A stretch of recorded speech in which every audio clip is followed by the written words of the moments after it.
নবীজি সাল্লাল্লাহু আলাইহি সাল্লাম বলেছেন, জিলহজের এই 10 দিন পহেলা জিলহজ থেকে 10ই জিলহজ পর্যন্ত এই 10টা দিন নেক আমল করলে আল্লাহর কাছে এর মর্যাদা, মাহাত্ম্য, ফজিলত এত বেশি যে অন্য কোন সময়ের অন্য কোন আমলে আল্লাহ এত খুশি হন না বা আল্লাহর কাছে এত প্রিয় না।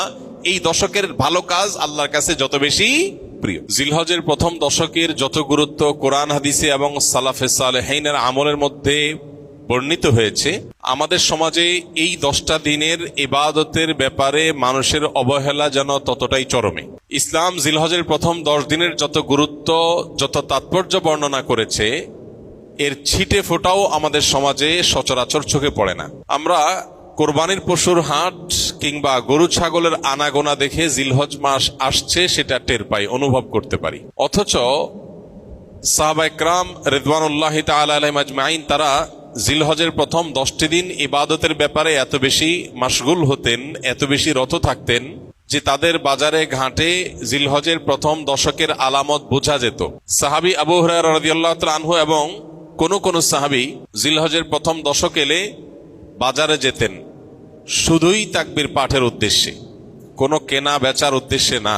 উদ্দেশ্য ছিল বাজারে গিয়ে বাজারে দুনিয়াদারিতে মগ্ন মানুষগুলোকে জিলহজের প্রথম দশকের ইবাদতের ব্যাপারে স্মরণ করানো। এই জন্য বাজারে গিয়ে এই দশকে বলতেন আল্লাহু আকবার, আল্লাহু আকবার, লা ইলাহা ইল্লাল্লাহু, আল্লাহু আকবার, আল্লাহু আকবার ওয়া লিল্লাহিল হামদ।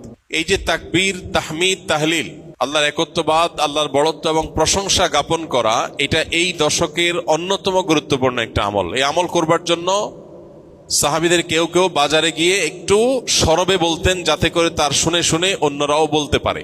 মিডল ইস্টের কোন দেশের কোন এলাকাতে একটি চমৎকার দৃশ্য জিলহজের প্রথম 10 দিন উপলক্ষে দেখা যায়। সেটা হলো বিভিন্ন বাসাবাড়ির গেইটে, গ্যারেজে, বিভিন্ন সুপার শপ, শপিং মল, ছোট বড় দোকান ইত্যাদিতে ছোট্ট একটা ডিভাইস সেট করে সেখানে তাকবীরের অডিও অনবরত চালু করে রাখা হয়। মৃদু ভলিউমে হালকা আওয়াজে যে তাকবীরের ধ্বনি চালানো হয়, এটার উদ্দেশ্য পথচারী বা আশপাশ দিয়ে যারা যাবে তাদের জন্য স্মরণ হয় যে এই দশকে নবী আলাইহিস সালাম নির্দেশ করেছেন ফাকসিরু ফীহিন্না মিনাত তাকবীরি ওয়াত তাহলিলি ওয়াত তাহমিদ। এই দিনগুলো যখন আসবে এবং তাকবীরের তাশরিকের আইয়ামে তাশরিকে যে দিনগুলো আছে সেগুলোতেও আল্লাহর একত্ববাদের বর্ণনা লা ইলাহা ইল্লাল্লাহ বলার মাধ্যমে, আল্লাহর বড়ত্বের বর্ণনা আল্লাহু আকবার বলার মাধ্যমে, আল্লাহর প্রশংসার জ্ঞাপন আলহামদুলিল্লাহ বলার মাধ্যমে বেশি বেশি যেন করি আমরা। নবীজি নির্দেশ করেছেন তোমরা এই দিনগুলোতে বেশি বেশি লা ইলাহা ইল্লাল্লাহ, আল্লাহু আকবার, আলহামদুলিল্লাহ এগুলো পাঠ করবে। এই জন্য ভাইরা আমার, আমাদের কর্তব্য হলো জিলহজের প্রথম দশকের ইবাদত, এর তাৎপর্য, এর আমল, এর গুরুত্ব, এর মাহাত্ম্য এ সম্পর্কে সমাজে জানাশোনা যেন বাড়ে, সচেতনতা যেন বাড়ে। এই হারিয়ে যাওয়া বা অনেকটাই মানুষের আমল থেকে সরে যাওয়া, ছুটে যাওয়া এই বিষয়টাকে যেন পুনরায় জিন্দা করা যায়, এই জন্য আমাদের ভূমিকা রাখা দরকার।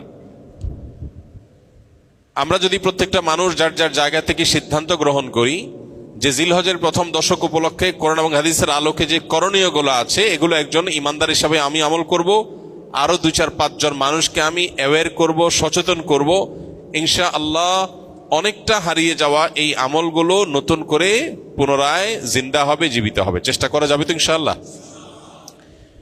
প্রিয় ভাইরা আমার, আমাদের মধ্যে কেউ যদি বাজারে যায়, চায়ের দোকানে যায় এবং যে একটু যদি জোরে আল্লাহু আকবার, আল্লাহু আকবার, লা ইলাহা ইল্লাল্লাহু, আল্লাহু আকবার, আল্লাহু আকবার ওয়া লিল্লাহিল হামদ, তাকবীর, তাহমিদ, তাহলিল যদি পাঠ করে, কোনো কাজ নাই, কোনো কারণ নাই, চায়ের দোকানের আড্ডার মধ্যে গিয়ে একটু উচ্চস্বরে তাকবীর পাঠ করেছে কেউ, তাহলে সমাজের মানুষ সেটাকে নেগেটিভলি দেখবে, মনে করবে লোকটার মাথায় সমস্যা কিনা, হঠাৎ করে তাকবীর কেন বলল।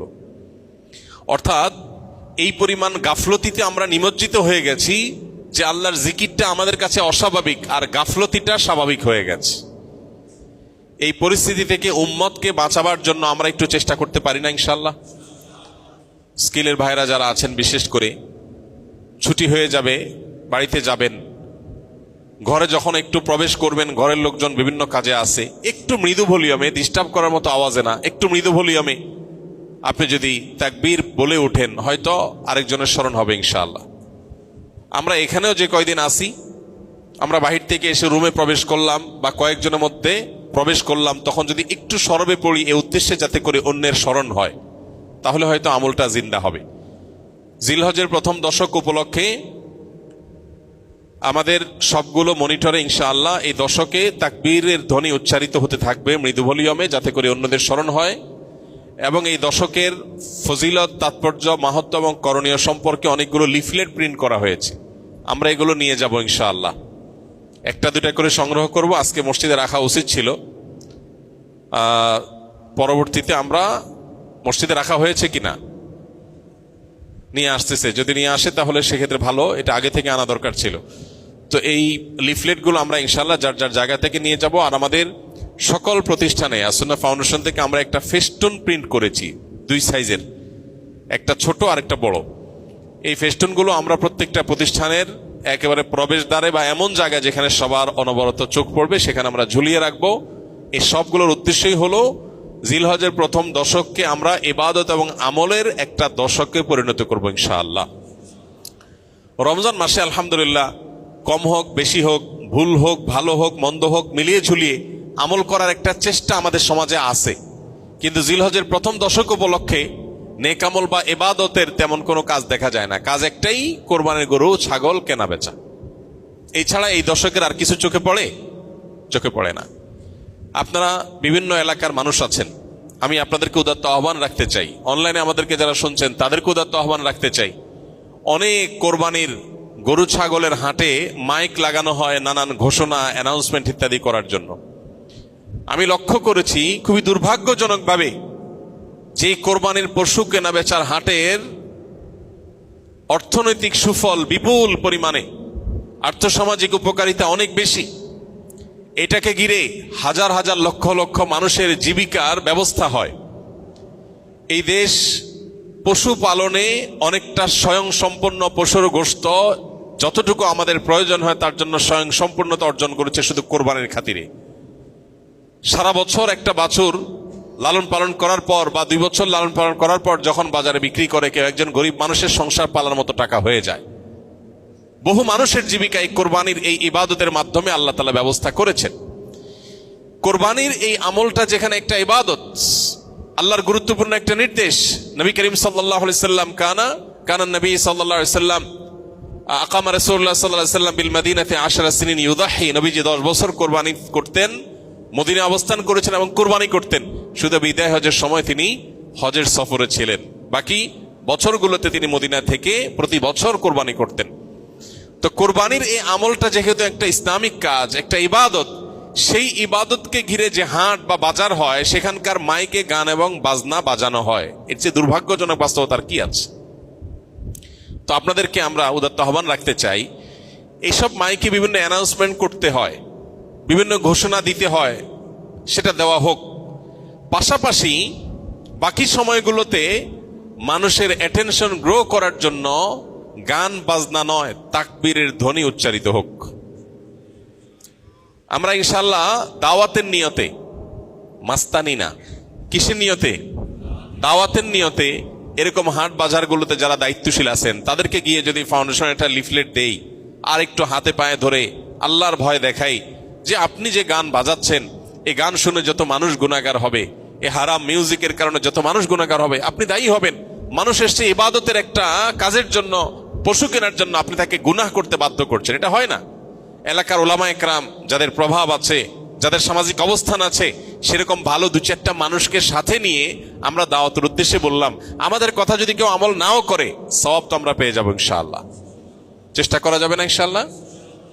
আমরা যদি এটা কেউ করতে পারি, পরবর্তীতে ছুটির পরে এসে বাইজিদের কাছে আপনারা রিপোর্ট করবেন কে কোন বাজারে এই আমলটা করাইতে পারছেন, পারলে ভিডিও করে রেখে দিবেন। আমি ইনশাআল্লাহ ছুটির পরে, আমি হজের সফর থেকে ফিরে আসার পরে আপনাদের মধ্যে যারা এই কাজটা করতে পারবেন আমি আলাদা করে তাদেরকে পুরস্কার দেবো ইনশাআল্লাহ। আর আমার পুরস্কার আর কি, আল্লাহ রাব্বুল আলামিন সবচেয়ে বড় পুরস্কার ইনশাআল্লাহ দিবেন। চেষ্টা করা যাবে না ইনশাআল্লাহ? তো আমরা দাওয়াতের নিয়তে এই পরিকল্পনাটা করব যে কোরবানির পশুর হাটে গান বাজনা নয়, তাকবীর উচ্চারিত হওয়া উচিত। মানুষকে নরমের সাথে যুক্তি দিয়ে বোঝাতে হবে, রাগারাগি না, মানুষের সাথে ব্যবহার খারাপ করা না, দাওয়া হতে হবে সুন্দরভাবে। চেষ্টা করা যাবে না ইনশাআল্লাহ? একটা লিফলেট নিয়ে গেলেন, কোরবানির পশুর হাটে যে জায়গায় লাগাইলে কারোর ক্ষতি হবে না, কারোর ওয়ালে পারমিশন ছাড়া লাগাইলে তিনি কষ্ট পাবেন, নিষেধ করা আছে, এরকম জায়গায় না। যেখানে লাগাইলে কারোর কোনো অসুবিধা হবে না এরকম জায়গায়। কোন একজন রিক্সা চালক ভাই তিনি সম্মতি দিয়েছেন তার রিক্সার পেছনে লাগাতে, তাহলে তার অনুমতি নিয়ে তার পেছনে লিফলেট লাগাই দেন, যাতে করে এটা দেখে 10 জন মানুষ আমল করে। একটা হারিয়ে যাওয়া সুন্নাহকে, একটা হারিয়ে যাওয়া বা বেশ কয়েকটা হারিয়ে যাওয়া আমলকে আমরা সমাজে পুনরায় জীবিত করার জন্য যদি কাজ করি, তাহলে আমাদের মর্যাদা আল্লাহর কাছে কত বেশি, এ বিষয়ে বহু হাদিস বর্ণিত হয়েছে। আমরা সেই মর্যাদা অর্জন করার চেষ্টা করতে পারি না ইনশাআল্লাহ? এই জন্য ভাইরা আমার, যারা এই কথাগুলো আমরা শুনছি অনলাইনে অফলাইনে, আমরা আরো কয়েকজনের কাছে পৌঁছে দিব। জিলহজের প্রথম দশক শুধু কোরবানির পশু কেনা বেচার দশক নয়, এই দশক ইবাদতের দশক, এই দশক আমলের দশক। নবী করিম সাল্লাল্লাহু আলাইহি সাল্লাম বলেছেন, মা মিন আইয়ামিন আল আমালুস সালিহু ফিহিন্না হাব্বু ইলাল্লাহ মিন হাযিহিল আইয়াম। কিলা ইয়া রাসূলুল্লাহ ওয়ালাল জিহাদু ফি সাবিলিল্লাহ? ক্বাল ওয়ালাল জিহাদু ফি সাবিলিল্লাহ। নবীজি সাল্লাল্লাহু আলাইহি সাল্লাম বলেছেন, জিলহজের এই 10 দিন পহেলা জিলহজ থেকে 10 জিলহজ পর্যন্ত, এই 10টা দিন নেক আমল করলে আল্লাহর কাছে এর মর্যাদা, মাহাত্ম্য, ফজিলত এত বেশি যে অন্য কোন সময়ের অন্য কোন আমলে আল্লাহ এত খুশি হন না বা আল্লাহর কাছে এত প্রিয় না। এই দশকের ভালো কাজ আল্লাহর কাছে যত বেশি প্রিয়। সাহাবীগণ জিজ্ঞাসা করলেন, হে আল্লাহর রাসূল, অন্য সময় আল্লাহর রাস্তায় জিহাদ করলে যে বিপুল ফজিলত, সেটার মর্যাদাও কি এই দিনের চাইতে বা সেটাও কি আল্লাহর কাছে বেশি প্রিয় না? নবীজি বলেছেন, না, ওয়ালাল জিহাদু ফি সাবিলিল্লাহ। অন্য সময় জিহাদ করেও আল্লাহর কাছে এই দশকে নেক আমলের সমান সওয়াব পাওয়া সম্ভব না বা আল্লাহর প্রিয় নয়। তবে অন্য সময় যদি কেউ জিহাদ করতে বের হয়ে তার জান মাল সব কোরবান করে দেয়, তার কথা ভিন্ন, তার সাথে কারো কোনো তুলনা নেই। তাহলে ভাইরা আমার, এই দশকে নেক আমলের ব্যাপারে নবী আলাইহিস সালাম এত বেশি গুরুত্ব আরোপ করেছেন, এত বেশি গুরুত্ব দিয়েছেন, আল্লাহ তাআলার কাছে সবচেয়ে বেশি প্রিয়। এই জন্য এই দশকে আমরা নেক আমল করার চেষ্টা করবো তো ইনশাআল্লাহ। এই দশক উপলক্ষে আমরা 10টি কাজ করব। নাম্বার 1, এই দশক উপলক্ষে সাধারণ যে নেক আমলগুলো আছে, রুটিন যে ভালো কাজগুলো আছে, এগুলো বেশি বেশি করব। কারণ এই যে মাত্র যে হাদিসটা শুনলাম যে এই দশকের ভালো কাজ আল্লাহর কাছে সবচেয়ে বেশি প্রিয়, অতএব আল্লাহর কাছে যেহেতু সবচেয়ে বেশি প্রিয়, রমজানের পরে, রমজান তো মাস হিসাবে সবচেয়ে সেরা, দিন হিসাবে সবচেয়ে সেরা এই দশক, এই দশকের আমল যেহেতু আল্লাহর কাছে বেশি প্রিয়, অতএব এই দশকে যে কোনো ভালো কাজ, 5 ওয়াক্ত নামাজ পুরুষরা জামাতের সাথে তাকবীরুল্লাহর সাথে যতটা গুরুত্বের সাথে সম্ভব পড়বো, আর মহিলারা সময় মতো যথাসম্ভব উত্তম উপায়ে আমরা নামাজ পড়বো। এর বাইরে নফল নামাজগুলো পড়ার চেষ্টা করবো, ইশরাক তাহাজ্জুদের চেষ্টা করবো ইনশাআল্লাহ। যত নফল আমল করা যায়, ফরজ আমলগুলোর ইহতিমাম বা গুরুত্ব আরোপ করা যায় সেগুলো করব। 1, নেক আমল করা বেশি বেশি, কোরআন তেলাওয়াত, জিকির, আজকার সবগুলো। নাম্বার 2, যত রকম গুনাহ এবং পাপের কাজ আছে এগুলো সারা বছরই নিষিদ্ধ, হারাম তো সারা বছরই হারাম। যে আমল, যে কাজ গুনাহ, সেটা সারা বছর করাটাই গুনাহ, কিন্তু এই দশকে করাটা বিশেষভাবে নিষিদ্ধ এবং এই দশকে করাটা বিশেষভাবে জঘন্য। কারণ যে দশকে আল্লাহর কাছে নেক আমল করা প্রিয়, সে দশকে আপনি বদামল করলেন, সেটা আরো জঘন্য হবে না? এই জন্য এমনিতেই সম্মানিত 4 মাস সম্পর্কে আল্লাহ রাব্বুল আলামিন বলেছেন, ফালা তাজলিমু ফিহিন্না আনফুসাকুম। এই দশক, এই মাসগুলোতে তোমরা নিজেদের প্রতি অবিচার করো না। এই জন্য জিলহজের প্রথম দশক সম্মানিত 10 মাস, 4 মাসেরও অংশ, আবার মর্যাদাপূর্ণ দশক, আল্লাহর কাছে সবচেয়ে প্রিয় নেক আমলের জন্য। অতএব সেই দশকে আমরা গুনাহ থেকে, পাপের কাজ থেকে বেঁচে থাকার ব্যাপারে বিশেষভাবে যত্নশীল থাকবো ইনশাআল্লাহ। যে আমলে, যে বদামলের সাথে আমরা জড়িত, যে গুনাহের সাথে জড়িত, এই দশকে সেটাতে বেঁচে থাকার চেষ্টা করব। মোবাইলে, সোশ্যাল মিডিয়াতে, ফেসবুকে, হোয়াটসঅ্যাপে, ইউটিউবে কোনো হারাম জিনিস দেখবো না, শুনবো না এবং হারাম কাজ করবো না ইনশাআল্লাহ। নাম্বার 3, বেশি বেশি আল্লাহর জিকির করা।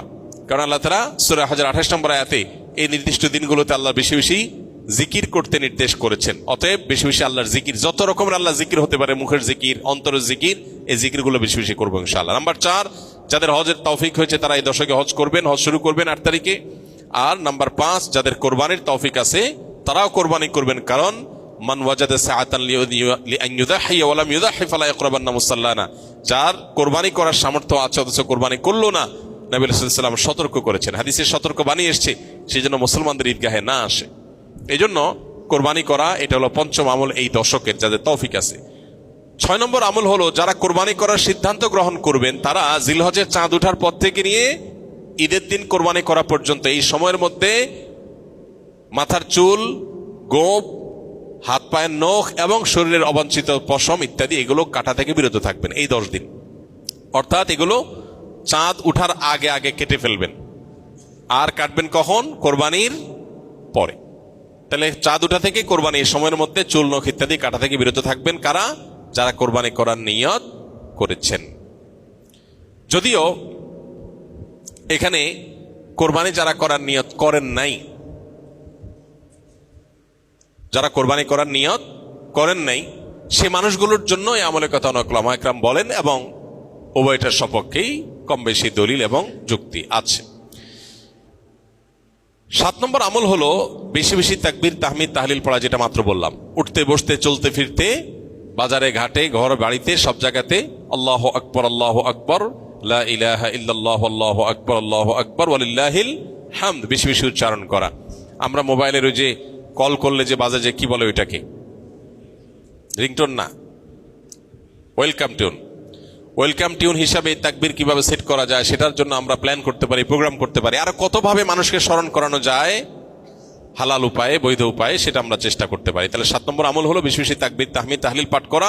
এটা এই 10 দিন ধরে রাত দিন কোনো সংখ্যা ছাড়া যার যতটুকু তৌফিক হয়। 8 নম্বর আমল হলো এই তাকবীরটাই আইয়ামে তাশরিকে অর্থাৎ জিলহজের 9 তারিখ বাদ ফজর থেকে নিয়ে জিলহজের 13 তারিখ আসর পর্যন্ত প্রত্যেক নামাজের পরে একবার করে পাঠ করা, নারী পুরুষ সবাই। এটা আবশ্যক, সবাইকে করতে হবে প্রত্যেক নামাজের পরে একবার করে। এটা হলো তাকবীরে মুকাইয়াদ বলে, নির্দিষ্ট তাকবীর এই দিনগুলোতে এই নামাজের পরে। আর প্রথমটা বললাম 7 নম্বর আমলটা হলো সাধারণ তাকবীর, তাকবীরে মুতলাক, অর্থাৎ এই দশক জুড়েই সবসময় বেশি বেশি তাকবীর পাঠ করা। তাহলে 8টা আমল পেয়ে গেলাম। 9 নম্বর আমল হলো জিলহজের 9 তারিখে রোজা রাখা। যারা আরাফায় যেতে পারেন নাই, বিশ্বজুড়ে যে মুসলমানরা আছেন তারা এই দিন রোজা রাখবেন। এই দিনে রোজা রাখলে কি লাভ হবে? নবী আলাইহিস সালাম বলেছেন আহতাসিবু আল্লাহ আইয়ুকাফিরাস সানাতাল্লাতী ক্বাবলাহু ওয়াল্লাতী বা'দাহু। অর্থাৎ জিলহজের 9 তারিখে আরাফাত দিনে রোজা রাখলে কেউ তার 1 বছর আগের আর বেঁচে থাকলে অগ্রিম 1 বছর পরের গুনাহ আল্লাহ মাফ করে দিবেন। অর্থাৎ সগীরা গুনাহগুলো আল্লাহ তাআলা মাফ করে দিবেন। এজন্য এই আমলটা করার চেষ্টা করা। শুধু জিলহজের 9 তারিখই নয়, অনেক উলামা ইকরাম জিলহজের 1 থেকে 9 পর্যন্ত এই সবগুলো দিনকে রোজা রাখাটাকে মুস্তাহাব বলেছেন। আর 10 নম্বর আমল হলো ঈদের দিনে যে সুন্নাহগুলো আছে সেগুলো পালন করা। অতএব জিলহজের এই দশককে আমল এবং ইবাদত দিয়ে সাজাবার চেষ্টা করব তো আমরা ইনশাআল্লাহ। বেশি বেশি তাকবীর তাহলিল তাহমিদ নিজেরা পড়বো, অন্যদেরকে উদ্বুদ্ধ করবো, চেষ্টা করা যাবে না ইনশাআল্লাহ। আল্লাহ রাব্বুল আলামিন আপনাকে আমাকে আমাদের সবাইকে আমলের তৌফিক দান করুন।